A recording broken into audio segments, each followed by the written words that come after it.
Next clip. I haven't watched a fan cam from this guy in years, and I haven't seen the whole thing. But I thought hot takes. There's no one more famous for hot takes from fan cams than this man. We are top of the table, so they're chasing us. We're not chasing them. A point is disappointing for us, but we're still ahead of them. Disappointing from us. So no, Chelsea should have gone down to 9 men because I don't know how Cucurella didn't get sent off.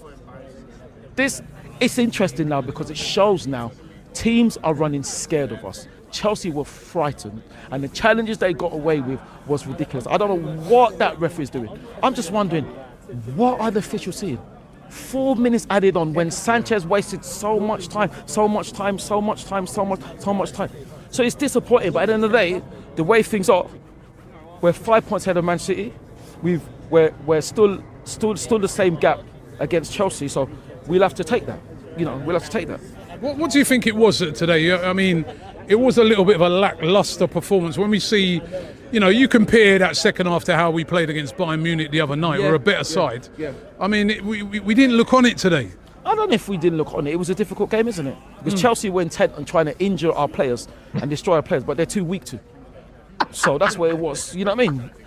The thing is, this Chelsea team lost to Sunderland, so I don't think they're that good. I'll give them credit in the fact. Well, actually, no, I won't give them any credit. They're not that good. It's too. We haven't beaten them, have we? So you can't say that. They haven't beaten us. We haven't beaten them. So you can't say that. They beat Barcelona during the week, and we haven't beaten them. And they lost to Sunderland. They lost about 3 games at home, and also, but we are top of the table. So they're chasing us. We're not chasing them. A point is disappointing for us, but we're still ahead of them. Great to see Ty. I've not watched Ty in ages. Every time I see him, it just reminds me. I did a video with him and Claude outside the stadium years ago, and we were all laughing at him, including Claude, because he was trying to convince us all that the Invincibles were better than the treble. So he's just very, very, very interesting character when it's about Arsenal. But look, in a way, I sort of agree with him in the sense that we took a pounding from Everton fans last week, and look at where we are in the league and look at where they are. And they got pounded by Newcastle and we beat Crystal Palace. So look, football changes around. And I think it is, for Arsenal, it is about the league table. Like they are top of the league, and not beating Chelsea with 10 men, whilst disappointing, doesn't negate it being a good point in the grand scheme of things. Where I do disagree with him, though, I thought Chelsea were fantastic. I thought they were the better team, and I think if they'd kept 11 men on the pitch, who knows what would have happened? But they were in the ascendancy at that point. They were aggressive, but that meant that they didn't sit back and park the bus. And I think if Ty had watched Chelsea beat them or get a draw by parking the bus, he'd have been even more angry. Chelsea were aggressive because they tried to play higher up the pitch. So I was very impressed with Chelsea. And I thought it was a good point for them. And I actually think it wasn't a bad point for Arsenal in the grand scheme of things. No, I agree. Listen, I understand some of the ties, but I love the whole, they were trying to injure us, but they couldn't because they're too weak. That was my favourite part. It just, what a take. But Chelsea, if Moreno hadn't been, off didn't have his other foot down, I think he would have been injured pretty badly by Caicedo. Yeah, I mean that's the only person that really let Chelsea down at the weekend was Caicedo. He went a little bit over the top. He was a little bit out of control, I think, from the start of the game. But everybody else, I mean, Chelsea showed so much maturity, and I thought after conceding and going back to 1-1. I sat here and thought that they'll probably lose now. They'll open up a little bit. The floodgates might open a bit, considering what happened against United and Brighton when they went down to 10 men. But they were fantastic after that point. And I'm not someone who changes my tune very quickly. Arsenal last year, I know they conceded late on, but they got that draw away against City with 10 men. Fantastic. Man United last year, we're nowhere near their level. But when we went down to 10 men and then took the lead and held out, that was against Ipswich. But I was proud that we did that because we were awful with 10 men normally. We did it against Arsenal last year, went down to 10 men, saw the game through. I praised it. So I'm not going to change my tune for Chelsea doing that. It's a difficult thing to do. They did a fantastic job. But yeah, Ty there. Going a little bit full-time Ty. But there was an interesting take I wanted to show you as well, actually. This was a Chelsea fan because obviously Saka got his first assist in 12 months in the Premier League. Yeah, you see this already. There's a lot of Chelsea fans doing this. The massive hot takes that this is proof that Saka's not a very good player. But the thing is, I can't remember the exact facts, but somebody came at me a couple of years ago with Mane's stats for Liverpool compared to Ryan Giggs.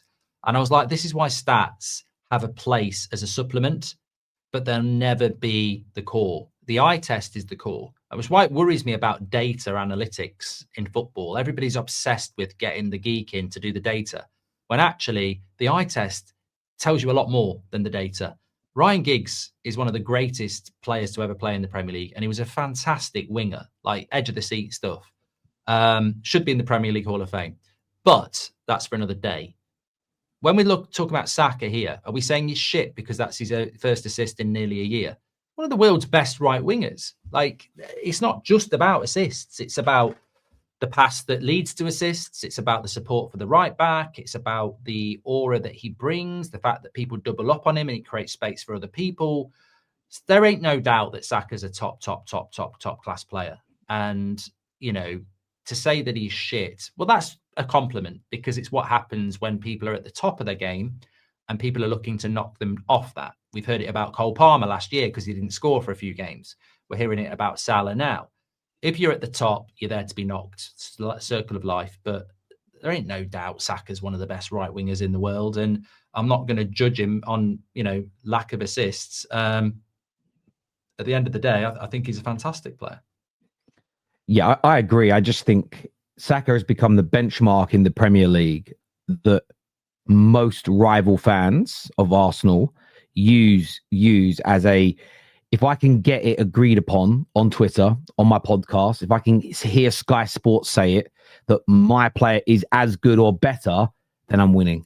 He's become that benchmark player to say, if I can, because we've seen it the whole week building up to this game. I think Esteval is a phenomenal young talent.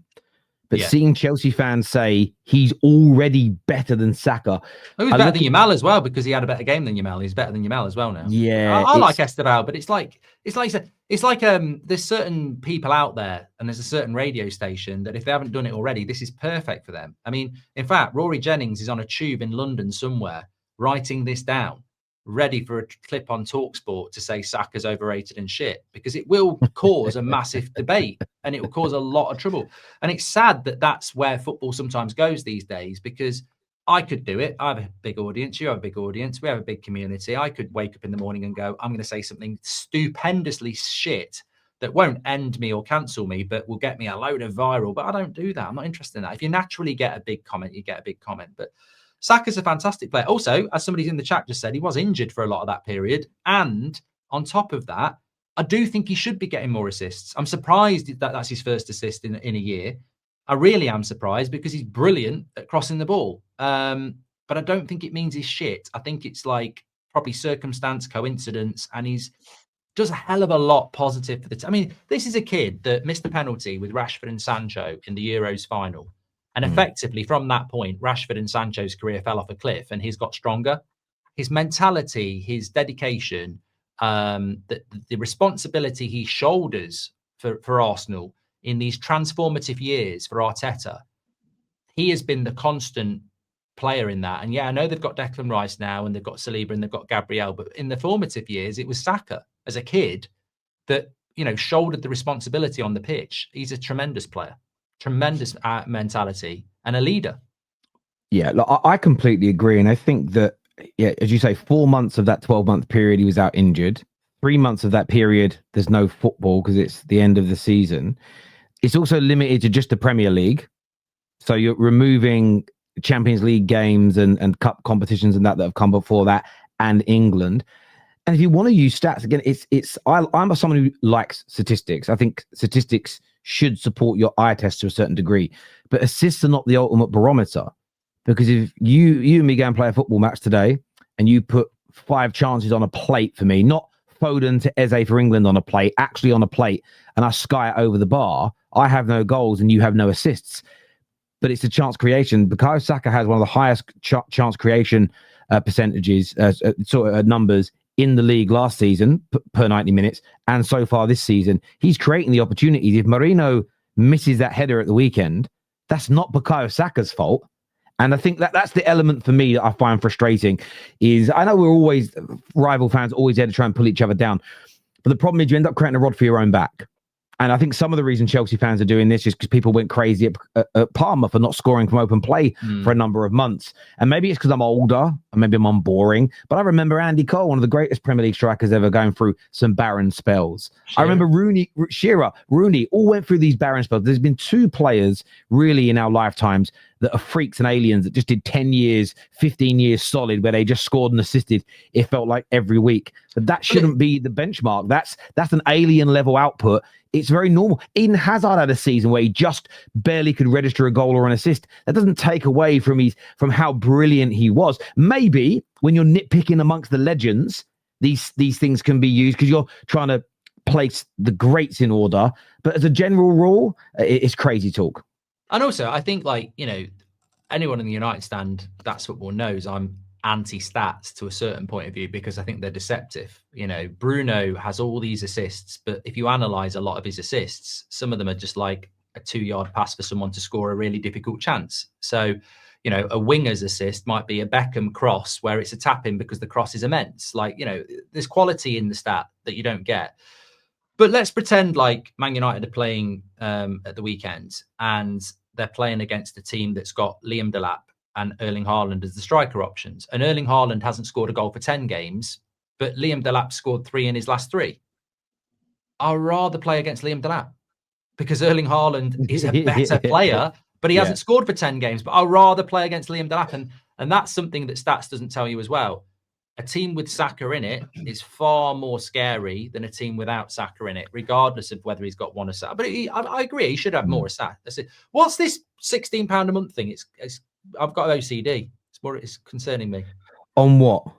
Next to Robbie's head. Oh, it's their sponsor. It might be at the end of the video. It must be some kind of sponsor. It's unlimited data. We can get that now. Yeah, there we go. I thought it was like you can rent Ty for £16 a month. I was like, I might do that. He can come and cut my grass. Honestly, right. Ty can make a lot of money. You know, you used to be able, you can like hire like a David Brent impersonator to come to a party. Ty would be amazing just to get him come along to a stag do and just say to him, Arsenal crap, and then watch him go off. I've got about 4 videos on my phone. I never posted them. I don't know why I recorded them at the time. It was just funny where I'd go to the offices when I was doing stuff with AFTV and UFF and stuff. And I just sit there and go, Wenger is overrated. Just as like pulling a pin out of a bomb. I just watch him go. And it was so fun. I love Ty, man. He's fucking amazing. But whoever that data company is, if you fancy sponsoring Hot Takes, let us know. And we'll give you, let us know. We're always here. We're always available. We are sellouts, of course, as some people call YouTubers that get sponsored, which is very strange.